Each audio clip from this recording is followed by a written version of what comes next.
یہ 20ویں صدی کے آغاز کے وقت جسے ہم پورا کہتے ہیں مڈل ایسٹ، بلکہ صرف مڈل ایسٹ نہیں، پورا شمالی افریقہ سلطنت عثمانیہ کا حصہ تھا، خلافت عثمانیہ۔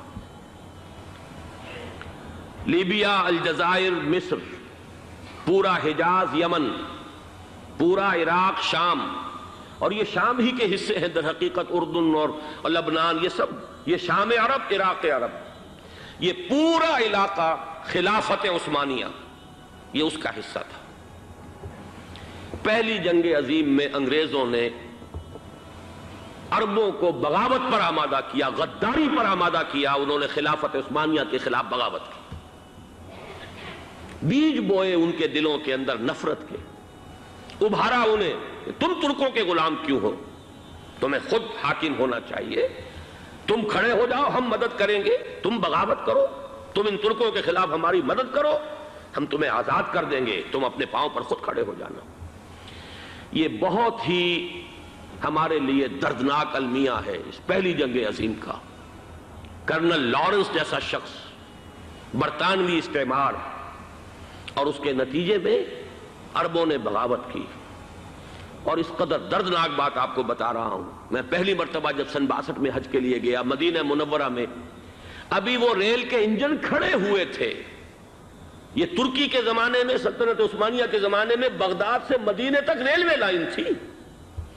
یہ پورا ایک عالم سلطنت عثمانیہ، صرف سلطنت نہیں، خلافت عثمانیہ، پوری ٹرینیں جو ہے ترکوں کی اڑائی گئی، ہزاروں ترکوں کو شہید کیا گیا، یہاں تک کہ صحن حرم میں شہید کیے گئے سینکڑوں ترک۔ یہ جرم تھوڑے نہیں ہے، معمولی نہیں ہے۔ آج جس کی سزا مل رہی ہے، معلوم ہونا چاہیے کہ وہ جرائم کون کون سے تھے۔ اب بھی جو لوگ گئے ہیں انہوں نے دیکھا ہوگا ترکی کا قلعہ موجود ہے اوپر پہاڑی کے اوپر، حرم کا جو سب سے بڑا دروازہ ہے باب ملک عبدالعزیز، اس کے سامنے ایک لائبریری ہوتی تھی، اب تو غالباً وہ بھی گرا دی گئی ہے، اس کے پیچھے پہاڑی پر ترکوں کا قلعہ ہے پرانا، اس پر توپیں موجود تھیں۔ جب بغاوت ہوئی ہے، جو حرم میں آئے ہوئے تھے ترک فوجی، ظاہر بات ہے نہتے، وہ تو نماز پڑھنے آئے ہوئے تھے، ان کو وہاں ذبح کیا گیا ہے، اور ترکوں نے اپنی توپیں استعمال نہیں کی کہ کہیں بیت اللہ کو کوئی گدن نہ پہنچ جائے۔ بہرحال یہ غداری ہوئی ہے پہلی جنگ عظیم کے دوران، اور نہ صرف ترکوں پہ عربوں نے کی ہے۔ جیسا کہ میں نے کہا تھا، دو ہیں سب سے بڑے مجرم روئے ارضی کے اوپر امت مسلمہ کے طبقات۔ ہمارا پنجابی سپاہی بھی جا کر انگریزوں کی مدد کر کے ایلن بی کو قبضہ جو لے کر دیا بغداد کا، اس میں ہمارے مسلمان پنجابی سپاہی بھی شامل تھے۔ یہ خون چکاں باب ہے ہماری تاریخ کا اس صدی کا۔ لیکن اس کے بعد سلطنت عثمانیہ کے ٹکڑے ہو گئے، چیتھڑے ہو گئے۔ ایک انگریز نے لکھا ہے یہ جملہ، ذہن میں بجھا ہوا جملہ، کہ تاریخ میں یہ بات ثبت ہو جائے گی کہ ایک انگریز نے اس سلطنت کے ٹکڑے کر دیے کہ جو عمر فاروق نے قائم کی تھی رضی اللہ تعالیٰ عنہ۔ یہ پورا عالم، یہ تمام علاقہ کس نے فتح کیا تھا؟ یہ بات ہاتھ بدل گئے تھے، پھر ترک آ گئے، خلافت عثمانیوں کے پاس چلی گئی، لیکن یہ سلطنت تو حضرت عمر رضی اللہ تعالیٰ عنہ کے زمانے سے چلی آ رہی تھی۔ اس کو ایک انگریز کرنل نے، اور اس نے بغاوت پہ آمادہ کر کے عربوں کو اور ترکوں کے پیٹھ میں چھرا گھپوا کر ان کے ذریعے سے اور ٹکڑے کر دیے۔ لیکن جب جنگ ختم ہوئی، اب انہوں نے کہا کہ اب ہمیں آزادی دیجئے، تو اب انہیں معلوم ہوا کہ غداروں کو دنیا میں کیا ملتا ہے۔ ٹکڑے کر دیے گئے۔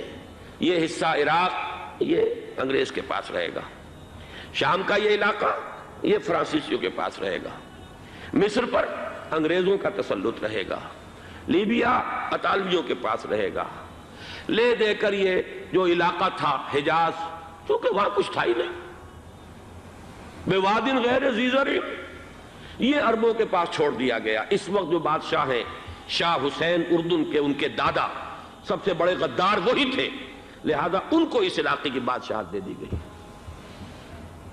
اس کے بعد نجد سے ایک تحریک اٹھی ہے، وہ سعودی جو خاندان ہے وہ نجد سے اٹھا ہے۔ نجد میں اس وقت کچھ بھی نہیں تھا، وہ تو صرف ریت کے تودے تھے اور کچھ بھی نہیں، لہذا ادھر کسی استعماری قوت کو دیکھنے کی ضرورت ہی نہیں تھی۔